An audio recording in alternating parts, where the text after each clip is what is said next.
ಓಂ ಗುರುಭ್ಯೋ ನಮಃ. ನಮಸ್ಕಾರ ವೀಕ್ಷಕರೇ, ಆರ್ಕೆ ಟಿವಿಗೆ ಸ್ವಾಗತ. ಈ ದಿನದ 12 ದ್ವಾದಶ ರಾಶಿಗಳ ದಿನ ಭವಿಷ್ಯ ಹೇಗಿದೆ ಎಂದು ತಿಳಿಯೋಣ. 16/6/2025 ಸೋಮವಾರ, ಷಷ್ಠಿ, ಧನಿಷ್ಠ ನಕ್ಷತ್ರ, ವಿಷಕುಂಭ ಯೋಗ, ಗರಿಜಕರಣ. ಮೊದಲನೆಯದಾಗಿ ಮೇಷರಾಶಿ. ವಿದ್ಯಾರ್ಥಿಗಳಿಗೆ ಶುಭ, ಸಂಗಾತಿಯಿಂದ ಅದೃಷ್ಟ, ಹೂಡಿಕೆ ಹಣದಿಂದ ಲಾಭ, ಮಕ್ಕಳ ಚಿಂತೆ, ತಾಯಿಯಿಂದ ಮಾರ್ಗದರ್ಶನ ದೊರೆಯುವುದು. ವೃಷಭ ರಾಶಿ. ಸಂಗಾತಿಯಿಂದ ನೆಮ್ಮದಿ, ಮನೆಯವರಿಂದ ಕಿರಿಕಿರಿ, ಪಾಲುಗಾರಿಕೆಯಲ್ಲಿ ಲಾಭ, ತಾಯಿಯ ಜೊತೆ ಕಿರಿಕಿರಿ, ಕೃತಿಕ ನಕ್ಷತ್ರದವರಿಗೆ ಅಶುಭ, ರೋಹಿಣಿ ನಕ್ಷತ್ರದವರಿಗೆ ಶುಭವಾಗುವುದು. ಮಿಥುನ ರಾಶಿ. ವ್ಯಾಪಾರಕ್ಕಾಗಿ ಪ್ರಯಾಣ ಲಾಭ, ಶತ್ರುಕಾಟ, ಸಾಲಬಾಧೆ, ಸಹಿ ಹಾಕುವ ಮುನ್ನ ಎಚ್ಚರದಿಂದಿರಿ. ಕಟಕ ರಾಶಿ. ಉದ್ಯೋಗದಿಂದ ಲಾಭ, ಮಕ್ಕಳಿಂದ ಲಾಭ, ವಿದ್ಯಾರ್ಥಿಗಳಿಗೆ ಶುಭ, ಧನಲಾಭ, ಆಶ್ಲೇಷ ನಕ್ಷತ್ರದವರಿಗೆ ಶುಭವಾಗುವುದು. ಸಿಂಹ ರಾಶಿ.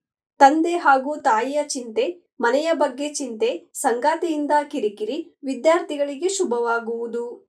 ಕನ್ಯಾ ರಾಶಿ. ಪ್ರಯಾಣದಿಂದ ಆಯಾಸ, ವಿದೇಶಿ ಪ್ರಯಾಣ, ಒಡಹುಟ್ಟಿದವರಿಂದ ಎಚ್ಚರದಿಂದಿರಿ, ಹಸ್ತ ನಕ್ಷತ್ರದವರಿಗೆ ಶುಭವಾಗುವುದು. ತುಲಾ ರಾಶಿ.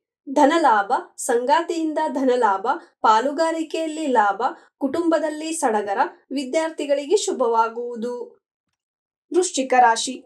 ಉದ್ಯೋಗದ ಚಿಂತೆ, ಪಿತ್ರಾರ್ಜಿತ ಆಸ್ತಿಯಲ್ಲಿ ಲಾಭ, ನಿಮ್ಮ ಬಲವನ್ನು ಹೆಚ್ಚಿಗೆ ಪ್ರದರ್ಶಿಸಬೇಡಿ, ಜ್ಯೇಷ್ಠ ನಕ್ಷತ್ರದವರಿಗೆ ಶುಭವಾಗುವುದು. ಧನಸ್ಸು ರಾಶಿ. ವಿದ್ಯಾರ್ಥಿಗಳಿಗೆ ಶುಭ, ಮಕ್ಕಳಿಗೆ ಅಭಿವೃದ್ಧಿ, ವಿದೇಶಿ ಪ್ರಯಾಣ, ತಂದೆಯ ಆರೋಗ್ಯದ ಬಗ್ಗೆ ಎಚ್ಚರದಿಂದಿರಿ, ಸಂಗಾತಿಯಿಂದ ಕಿರಿಕಿರಿ ಆಗುವುದು. ಮಕರ ರಾಶಿ. ತಾಯಿಯಿಂದ ಕಿರಿಕಿರಿ, ಒಡಹುಟ್ಟಿದವರಿಂದ ಎಚ್ಚರದಿಂದಿರಿ, ವಾಹನದಿಂದ ನಷ್ಟ, ಉತ್ತರಾಷಾಢ ನಕ್ಷತ್ರದವರಿಗೆ ಅಶುಭ, ಶ್ರವಣ ನಕ್ಷತ್ರದವರಿಗೆ ಶುಭವಾಗುವುದು. ಕುಂಭ ರಾಶಿ. ಪಾಲುಗಾರಿಕೆಯಲ್ಲಿ ಲಾಭ, ವೃತ್ತಿ ಲಾಭ, ಉದ್ಯೋಗದಲ್ಲಿ ಬಡ್ತಿ, ಒಡಹುಟ್ಟಿದವರಿಗೆ ಉದ್ಯೋಗ, ವಿದ್ಯಾರ್ಥಿಗಳಿಗೆ ಶುಭವಾಗುವುದು. ಮೀನರಾಶಿ.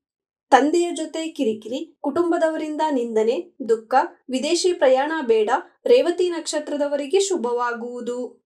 ಇದೇ ತರ ದಿನ ಭವಿಷ್ಯಕ್ಕಾಗಿ ನೋಡ್ತಾ ಇರಿ ಆರ್ಕೆ ಟಿವಿ ಕನ್ನಡ. ಧನ್ಯವಾದ.